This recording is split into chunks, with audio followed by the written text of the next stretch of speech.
What's up, y'all? This is Mike here at Rogue Comics, and tomorrow is New Comic Book Day, one of the best days of the week, and the midway point to what's been a shitty week so far. So that's why I was always a fan of Wednesday. Especially, I was glad that they changed New Comic Book Day to Wednesday, because that's the halfway point. So you dealt with half the shit already, and then that meant there was only 2 more days of shit before the weekend came. So in the middle, you get a break with comics. And what other way is there to live, right? So I'm going to be showing you what's going to be dropping tomorrow. And these are books that I will have. And if I'm not your local comic book store, I'm sure your local comic book store will have. This could be a cluster because my mouse is... Here I thought my Fortnite playing was just bad just in general, but apparently my mouse button, when I hit it, and it's probably from slamming it a couple times, it double taps. So this could be a fun stream that'll end prematurely. Like it began prematurely, because usually with OBS, when you hit streaming, it'll say, oh, well, you need to select a broadcast. And I didn't select a broadcast, but it started streaming. So here we are. Anyways, enough of my rambling. We're going to get into... let me get rid of this first, because there we go. Okay. We are going to get into DC. Now, believe it or not, DC has some good books this week. Not many, but I mean, much better than other weeks. And this one here, I'm kind of iffy about, because Absolute Power #1 was good. I did enjoy it. Mark Waid and Dan Mora. Dan Mora's art is incredible, as usual. But this one here is basically just about all about Shazam and the Marvels. And I'm not necessarily the biggest Marvel fan. Haha, get it? But it wasn't that bad. The art was pretty good, and I don't know, 7 issues though, if it's gonna be all about the Marvels, but we'll see. There's that cover, and then there's gonna be a bunch of covers. I'm not getting all of these, and most of them are already spoken for, because I don't really order 10 copies of every cover, because that's just stupid to do unless you have an audience for it. But yeah, there's that. There's this one, and I do have a window open for the to see who because I do like saying the artist, giving them their props and all that, because I mean, I am impressed. But this one here is Brad Walker. There we go. Oh, and in case you wanted to know, I mean, God forbid this one here is somebody named Dave Raposa. Brad Walker. This one here is Stephen Platt. Stephen Platt used to do a lot of work for Image back in the day, back in the 90s. And actually, I think he did stuff for Marvel too, if I remember correctly. Here we have, this one is by John Timms. This is a connecting cover apparently, so there will be 6 more of these, and they'll form one big ass cover. And here we have the Dan Mora foil. This is a foil cover, which I got for me, and it looks nice. So here we have Action Comics. This is issue number 1067. Props for quadruple digits. Keep it going. This is Eddie Barrows, who I believe is doing the art for this book. Now, they might be doing the Absolute Power thing, but this, from what I looked through, I didn't read it, but it doesn't look like Absolute Power is a factor in this storyline, so just know that going in. And this is by Wes Craig. Right here, this is a cardstock variant. One of the things that DC does that I like when they do their variants, usually they're cardstock. Now, granted, you pay $1 extra, but the stock of the cover is thicker, and I do kind of like that, because some of these covers are works of art. So this is the Pablo Villalobos cardstock variant of Lois right there. Pablo, I like Pablo. Sometimes his style is a little too much Adam Hughes-ish for me. Not that that's a bad thing, because I do love Adam Hughes, but if I wanted Adam Hughes, I would get Adam Hughes, I don't know how this snuck in here. This is from Image. Ain't No Grave. Hopefully there isn't any other independents in here, but yeah, this is by Jorge Corona and Scotty Young, I believe. Here we have Batman 89. This one is called Echoes. This is really, really, really, really late, but we'll leave it at that. And here is a Scott Forbes cardstock variant. Now, this is kind of Sozo Micah-ish, and nobody really compares to her. She's a really good artist, and she did a Catwoman that was incredible. It actually made me order Catwoman in ridiculous amounts that I knew I was never going to sell, just because I wanted per 1 in 25 variant. Yes, I know. I had a problem. Batman and Robin, number 11. Oh, that Batman 89 Echoes here, this is number 3. So this is a 6-issue miniseries. That's the halfway point there. This is the Simone DeMeo cover for number 11. And here is the Juan Ferreira cardstock. I believe Juan does the art in here. I'm almost positive. Almost positive. Not quite, but I'm almost there. This is the Travis Mercer cardstock variant right there. Here we have Batman Gotham by Gaslight. This is the sequel to the original Batman Gotham by Gaslight from the 80s. This is called the Kryptonian Age. This one here is by Leandro Fernandez, who I believe does the art for this book. Here we have a Riley Rossmo cover and a Dennis Cowan cover. Good to see him again. He did a couple Prince books. I believe he did both of those in the 90s. One was 3 Chains of Gold, and I think the other one was just Prince, if I remember. Oh, Alter Ego. Alter Ego was the other one, which is also the image on the icon on at least Facebook. I think maybe Twitter too, I'm not sure. Here we have from the DC Vault, Death in the Family, Robin Lives number 1, which is unfortunate because Jason Todd deserved to be bludgeoned to death by a crowbar with the Joker, or with the Joker, from the Joker, with the crowbar, whatever. He deserved it. Even if there wasn't a 900 number, he still should have died. The only mistake was bringing him back as the even lamer Red Hood. And here we have the Mike Mignola cover. Now, Rick Leonardi does the artwork inside, and I'm not sure, I don't know what the deal is with this. It does say from the DC Vault, so I don't know if this is what they originally had planned, you know, because they had to do things both ways. They had to do it whether, you know, he lived or whether he died. And I'm not sure if this is the way, if this was the original intended way, you know, from the 80s, or if they actually had Rick Leonardi draw it today, you know what I'm saying? So I'll have to look into that. There's only so much I can do. Here we have Green Lantern. This is issue number 13. This one here is Ariel Colon. And I hope Hermanico, I believe that's how you say his name, is doing the art in here, because his art is really good. Here is a Salvador Larroca variant, cardstock variant, of course. Gleb Melnikov. Actually pretty good. I like that one too. And then this one is Jose Luis Garcia Lopez. This is showing you exactly what that Jose Luis Garcia Lopez book that's coming out is going to look like, and it is phenomenal. I just wish they did it, they presented it in a different way. I don't really like the way that it looks. Mind you, it could be something different, the final product, but what I saw, like the pages that they shared with retailers, basically it just looked like they photocopied the book, and I'm not really a fan of that. Like, you know, it should be in the format, in the style of the original binder, which is what I would prefer.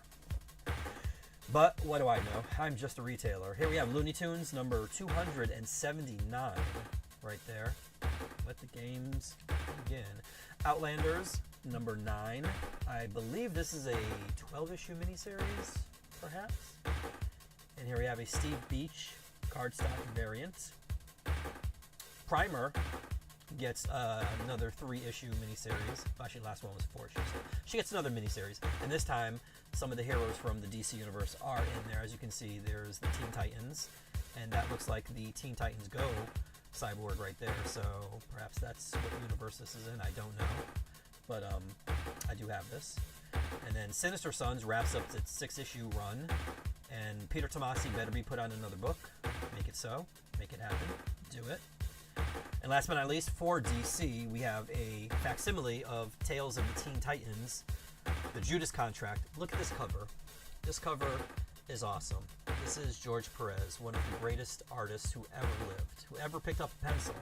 No computers, none of that bullshit. All pencils, all him. And they're doing a facsimile of this. And there is a foil cover to this, and yeah. And there's also a blank variant, which I got for myself, because blank variants sometimes are hit and miss. Sometimes people, I guess depending on what book it is, you know, people decide what they're going to get. I don't know. Anyways, we're going to head over to the MCU, and this week there is a Amazing Spider-Man book This is issue number 53. Now here, this is a Tony Daniel Marvel vs. Alien variant.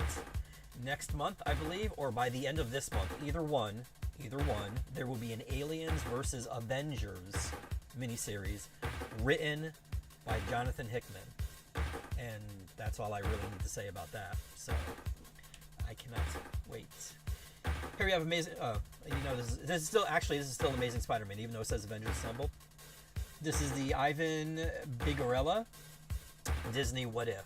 Now, they've been doing these special Disney covers, What If variant covers, or homages to other, what's the word in my mind? The homages of like these covers, these legendary covers. We'll go with legendary. I can't think of another one. But they're going to start doing actual legitimate what if books involving Disney and crossing over with Marvel. And those are, I think the first one is What If Donald Duck was Wolverine or something like that, something crazy like that. And I'm here for it. So when it happens, it's going to be glorious. Here we have Annihilation 2099. This is issue number 2, and this is a Nick Bradshaw cover. When I was putting all the covers together, I'm like, oh, Art Adams is doing a cover, but Nick Bradshaw mentored under the tutelage of Art Adams, I'm sure, because Art Adams is one of the main guys. You know, there's Art Adams, there's George Perez, there's Rob Liefeld, of course. You know, the greats. Here we have Avengers number 16. This is a Blood Hunt tie-in, in case you didn't see that big white-ass column on the left-hand side there near the top.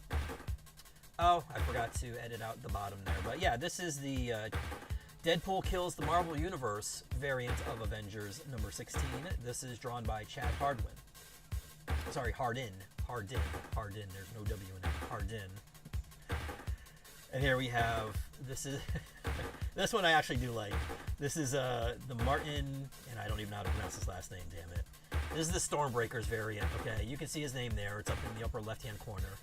And there is a variant, I think it was Jim Lee that did the original, where he's like lunging, Wolverine's lunging like that, and just to put Deadpool there tripping him, that's hilarious. That's hilarious to me. Here we have another, the same one. This is, oh actually no, this isn't Martin. This is Mike McCone. I know this because when I was doing things, for some reason I cut and pasted the same title thing. But here we have, there we have Kate Bishop, there we have Quicksilver in the bottom there, Hercules, and it's good to see Hazmat. I thought she was dead, but you know what they need to do? They need to bring back the Avengers Academy. They need to have Christos Gage writing it, they need to have Mike McCone drawing it again, and they need to wipe out everything Avengers Arena did to this team, because that was a really good book, and I'm still pissed. It's been almost 11 years, and I'm still pissed about the way Marvel treated that book. Here we have a second printing. They're calling this the blood-soaked variant of Black Panther Blood Hunt number 1, right there. Here we have a John Romita Jr. cover for Daredevil number 11, but I'm kind of fond of this next cover. Yes, it is another Deadpool Kills the Marvel Universe, and this is the iconic Frank Miller with Bullseye skewering Elektra originally, and here we have Wade doing it to Matt. And this one, I believe, is by Scott Williams. Scott Williams, you might recognize the name if you are a longtime comic book fan, especially if you're a longtime Jim Lee fan. He is Jim Lee's inker, predominantly. I mean, but clearly he's drawing his own, so hey, more power to him, and I do like it, so keep it going. Here we have Deadpool number 1, Facsimile. This is the one where, and I'm going to get on my soapbox about this is where Deadpool got his personality. Because up until this point, this is 1997. He was created in New Mutants 98, which I believe was 92, maybe 91. And he was literally just a random mercenary. No personality whatsoever, no nothing. It wasn't until this book here, where Joe Kelly was writing it, he's the one that gave Deadpool everything you've seen in these Deadpool movies and of Deadpool since. Joe Kelly is the one that gave it to him, and this is the book right here. So if you want to see where he got his affinity for Mexican cuisine, or you want to see where he was breaking the fourth wall, any of that stuff, this is it right here. And I believe they're only going to facsimile the first one, so grab this one while it lasts. There's also a foil version of this too, and it's also a wraparound cover. but you can't see the other half because I can't squeeze it into this little box here. This is also a wrap cover, and let me tell you, Sanford Green's art is awesome, and it really hurt me to have to cut this in half, but I did. That's why it says instead of Doom, because this is Doom. Oh, by the way, this is the second printing of Doom #1, written by Jonathan Hickman with art by Sanford Green. And if you don't have the first printing, I ordered a shit ton of these, so come down and get them. You will not be sorry. Here we have Get Fury. This is issue #3. This is by Garth Ennis and Jason Burrows. Jason Burrows did a book called Crossed, and that's all I'm going to say about that. But I'm glad Jason's doing more mainstream stuff, so to speak. I mean, this isn't as brutal as Crossed was, but it does get there are some incidents in this book where you're like, did Marvel really did they read this book before they printed it, because it is kind of adult. But yeah. Here we have Ghost Rider Final Vengeance #5. And I wish I could tell you this is the final issue, not because it's bad or anything like that, but just to mention it. But unfortunately, I don't know. It doesn't say 505, so it could be an ongoing, but I don't think it is. I don't know. I don't know. I'm sorry. And here is this is an Andre Bresson variant for Final Vengeance #5. And here we have the Deadpool Kills the Marvel Universe. I don't know. Oh, actually, it doesn't say who it is. Jonas something. This is by Jonas somebody. And here we have Wade extinguishing Danny. Johnny. I don't know who it is. Hopefully it's Rob. I'm not really a big fan of Rob. Giant Size Silver Surfer #1. This looks like it could be Alan Davis. I could be wrong, but it has happened once in a while. Here we have the Dave Barden Deadly Foes variant, which I do like. I do dig a lot. This is a series. He's done a couple other ones too. Up next we have Hulk Blood Hunt #1. I believe this is a one-shot, and I really do dig this cover. All the veins and all that stuff. Whatever that is, that a green ooze coming out of him? Don't know. Don't know why he's in a vampire book, but you know what? Hey. This is the Sean Galloway Saturday Morning Connected variant cover. There's other in this style, and I do like it. Here we have the Mahmoud Asrar variant right there for Hulk. Kid Venom #1. They keep doing Kid Venom #1s. Please stop. Do 1, and then do a 2, and then after that do a 3. That's how this works, people. Here we have Spider-Boy #9, and then we have this Now Fuji. I hope that's how you pronounce his name, their name. I don't know if it's a he or a she. I apologize. This is the Deadpool Kills the Marvel Universe, which honestly he's really not killing Spider-Boy there, but I'll take it. It's good. Here we have a David Nakayama Star Wars Ahsoka #1 cover. This is the main cover. Thank God they used Nakayama's art as a main cover, because that makes me all sorts of happy. And believe me, there isn't much in this world that does. Here we have, oh, this one's a nice one too. This is, I don't know how to pronounce it. It says AKA, and I'm pretty sure it's not otherwise known as. Maybe it's Aka, perhaps. I don't know, but I do dig it. This is by Jan Dursema. I hope that's how you pronounce her name. She's been in the industry for a long time, and I've never had to pronounce her last name before, so that's why I slaughtered it. If I did slaughter it. And if I did, Jan, I apologize wholeheartedly. Here we have the JTC action figure variant for Ahsoka. John Tyler Christopher is the JTC, and this is his line. He does a series of action figure variants. He's been doing it for, God, almost 10 years now, 8 years, 9 years, something like that. And lastly, this one, okay, not that not that this next cover looks bad, because it doesn't, but in foil, it looks awesome. This is the Ken Lashley foil variant for Ahsoka. And it looks good right here. I don't have a problem with it at all, but in foil, oh, awesome. Here we have Symbiote Spider-Man 2099. This is issue #5, and you know what? Unlike the Ghost Rider book, I can tell you definitively that this is the final issue of this miniseries here. Ultimates #2, right there. Union Jack the Ripper, Blood Hunt number 3. This is the final issue of this, and for some reason, there's a big-ass disclaimer on the cover that says, not for children. I don't know why. I mean, it does look kind of bloody, and he is a vampire, but, you know, I don't know exactly what happens in there, but for them to do it, and it's kind of a big square, too. It's not like a little, you know, little box with text in there, like tiny, like where it says in the upper left-hand corner where it says Marvel. It's not, it's actually bigger than that, but, made me curious to pick it up and see what was going on in there. And here we have the Philip Tan variant for Union Jack. Here's the final issue of Wolverine Blood Hunt number 3. The art in here is by Juan Jose Rip, and I love him. He's great. I like this cover too. And then we have this Nick Bradshaw variant right here for issue number 3. Now up next is the book of the week, as far as Marvel and maybe even DC and Image and Dark Horse and anybody else that has books coming out are concerned. This is X-Men number 1.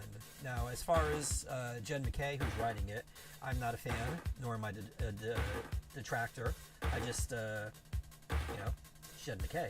But I do like Ryan Stegman, so I did check out the book. Didn't read it, but I did thumb through it to see what was going on in there, and yeah, it's number 1. And they do a couple of variant covers for it, so there might be like 1 or 2 of them. Here we have the J. Scott Campbell Psylocke variant. I'm a sucker for J. Scott Campbell, so I will be getting this one here. And here we have a JTC Negative Space. This is another series that he does, and I really still need to get the Rogue cover that he did. I don't know what book it was for, but I do have the print that I bought in New York Comic Con hanging up on my wall. But I really need the cover itself, the book itself rather. And this is Magic, of course, Ilyana Rasputin. Here we have a Peach Momoko. Peach Momoko doing a variant cover. What? Yes, this is Peach Momoko. Oh, here we have another wrap cover. This is Scott Koblish, and there's a lot of X-Men characters on this book, and on the other side too. And of course, Scotty Young. Scotty's always got to have a variant, and why not? I'm fine with that. And here's this one here. And then last but not least, there is this one here. And this one's by Tony Daniel. Tony Daniel's been doing a lot for Marvel recently, so yeah, we'll see what happens. Oh, I'm sorry, this is so low res. But this is X-Men 97. This is a second printing for issue number 3. And they're calling it the Marvel Animation variant. I do have this, so if you'd like to see this clearer, it doesn't deserve to be blurred. There's no freakiness going on over there, but yeah, I guess it's just low res. I should have noticed that. Sorry. Here we have X-Men Heir of Apocalypse. This is issue number 3. And then we have this... Oh, that's right. Okay. So again, I brought this up, I think, in the last stream. Sometimes if the total size of all the covers that you had, OBS doesn't show all of them. That's why I had to like shrink them to make them all fit. Unfortunately, I missed one. There was only one, and it was Nick Klein's Stormbreakers variant. Literally all it was Wolverine jumping out of an airplane with Deadpool in the airplane, and he opens up the parachute, and there's like pizza and chimichangas in there, and he's like, oh, sorry, wrong parachute or wrong backpack or whatever it was. Like, whatever, you didn't need to see it. And I wasn't going to go through anything trying to keep it over there, so I did it. Here, this is independent books, and this is going to be really quick because it's 3 o'clock and I have to open up here. Cobra Commander, this is issue number 1, I believe. Let's see. No, yes, it is number 1. It is the 4th printing. Oh, damn it, there's a bunch of these. Okay, we're gonna zoom through this. Then there's this. This is the trade paperback with the direct market exclusive variant cover. What that means is that that's a cover you can only get at a comic book store, which I just happen to be one. So if you like this cover, which is actually pretty cool, it harkens back to the days of Star Wars, or even if you want to go back further to the Nazis and stuff like that. This is what that is. I have it. Duke, number 3. This is the 3rd printing of this book, and I can't help it. Like, I'm a sucker for good art, and I do like this cover. So keep doing it, Robert Kirkman, you bastard. Here's Gotcha Man, Galactor, number 1. This is a 4-issue miniseries, and this is cover A by Kath Lobo. And then here we have a B cover by Riley Rossmo. Geiger number 4 is here. This is cover A by Gary Frank. Gary Frank, the awesome Gary Frank. And of course, Brad Anderson is doing the inking. And then we have this B cover by Andre Lima Arujo. Ice Cream Man is up next. This is issue number 40. Number 40 by Martin Morazzo. And then we have a B cover by Jorge Coelho. Moon Man number 3. This is cover A, and I forgot. It's a rapper, or DJ. What's his name? Oh wait, it's on the book, kids. Kid Cudi. This is his book, and this is issue number 3. This is cover A. Here is cover B, and then this one is, yes, you guessed it, cover C. Then we have this book, Precious Metal. This is issue number 2. And this is by Ian Bertram, whose art I do love. Then we have this one here, Spawn Monolith. This is the final issue of this 3-issue miniseries. We have 2 Star Wars books next. Actually, 1 Star Wars book, but 2 covers. This is Star Wars High Republic. This is phase 3, and this is issue number 7. Cover A by Harley Tolabau. And then we have this B cover by TBD. TBD is a pretty good artist. And I believe this is it. Oh, nope. We got 2 more books after this. Okay. This is the 40th anniversary celebration, number 1, of Teenage Mutant Ninja Turtles. This cover here is by Eastman Laird. And they have this cover here by Simon Bisley. They have this cover here by Emilio Lopez, I believe. Then we have this cover here by Sophie Campbell. Then we have this cover here by Riccardo Federici. We have this cover here by Michael Cho, which I think might be my favorite of all of them, even though I do like Eastman Laird and the Sophie Campbell one. And then we have this one here, which I think might be a variant, so I'm pretty sure I don't have this one. But I don't know the artist, I apologize. I did see it, but I don't remember it, so. Up next, okay, I'm going to show you this next cover, and I really need to hurry this up because it's 3:02. I'm going to show you this cover, but what you are about to see, I don't know how you're watching this stream, if you're watching it on your big-ass widescreen computer, a TV, or monitor or whatever, it's still not going to do this cover justice. I implore you, X-Men number 1 might be the book of the week, but there's 2 of these. There's 2 covers. These are the covers of the week. This guy, I don't know how to pronounce his name, Philia, I think, Hadouken? I don't know how to pronounce his name. I apologize. I'm not trying to be flippant or anything, but his art is incredible. Like, the detail, the amount of detail. There is someone who actually drew this with a pencil. No computers, a pencil. And this doesn't do it justice. Whatever you're looking at this right now on, it pales in comparison to what, even when you have the cover, like, this should be a poster. This should be poster sized.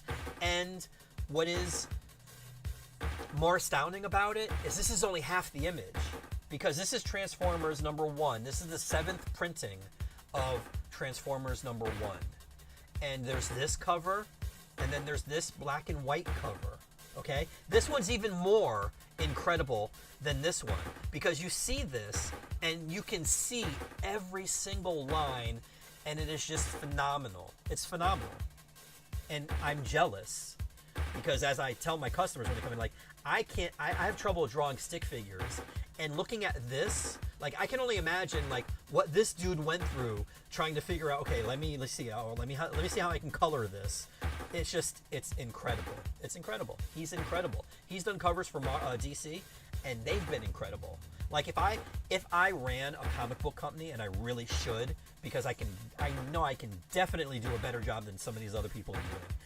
This dude would be under contract, sight unseen. Like, it just done. Like, yes, do this. But here we have Transformers, issue number 10. This cover is by Daniel Warren Johnson, who is still writing the book, and nothing against Jorge Corona, but I really need Daniel Warren Johnson to be drawing this book again, please. And this is the B cover. This one here is by Jorge Corona. And as I said, perfectly fine. I'm fine I'm fine with that. But if they want to alternate, like do 6 issues each or whatever, that's ideally what I would like in this universe. I realize it's not going to happen because I rarely, if ever, get the things that I want. Although sometimes it does happen.